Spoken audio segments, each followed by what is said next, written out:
后来继续来看新北市淡江大桥，昨来举行着甲龙的仪式，上紧明年就会当通车。淡江大桥互 CNN 评为2025年全球11大重要的建筑之一。总经费中央是出6成，地方负担4成。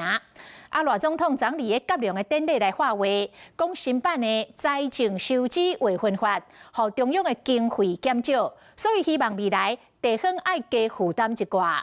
结果引发到台北市长蒋万安的不满，讲安尼地方无法度做代志。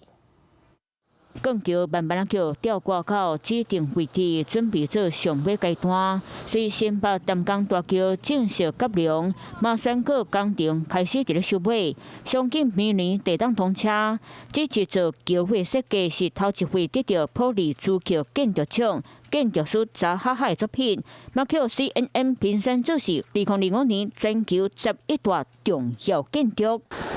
回头看淡江大桥40年来的建设历史，早就伫咧1980年代头一摆提出起造计划，不过直到2019年马政府时期新进行才是定141亿预算，嘛伫咧2014年和2016年第一标和第二标动工，完成淡水和北里的通车。到2017年，行到上硬斗的主桥段和联络道工程，连续流标7摆，互工程拢对咧重点。2018年，时任行政院长赖清德核定新增加158亿的经费，才总算伫咧第8摆发包完成第3标的决标。不过2019年动工的时，四周围的民众拢真倒单，加上2029年新冠疫情压起来，无人要做，关物料阁贵。时任行政院长苏贞昌为这件代志，真侪摆召开会期，重新设计东北道路的规划。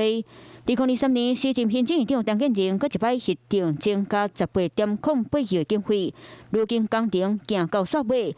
这几年来，中央补助6成3，差不多144.7亿的经费，会当讲是新北淡江大桥建设到打上重要的大工程。中央地方合作，和淡江大桥费无够付，不过随新版的财费发证据，赖清德发声过去中央经费较济，代志加做寡，未来地方财政较好，地方都爱加负担。如果赖总统真心要照顾民生，就请提出修法的版本。台北市像是金孙啦哈，那他拿到资源相对多。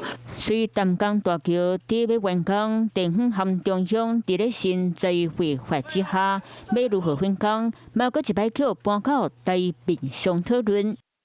Hello， 我是林仙怡。想要抢先掌握最及时的新闻资讯吗？赶快订阅、按赞、开启小铃铛，锁定华视新闻 YouTube 频道。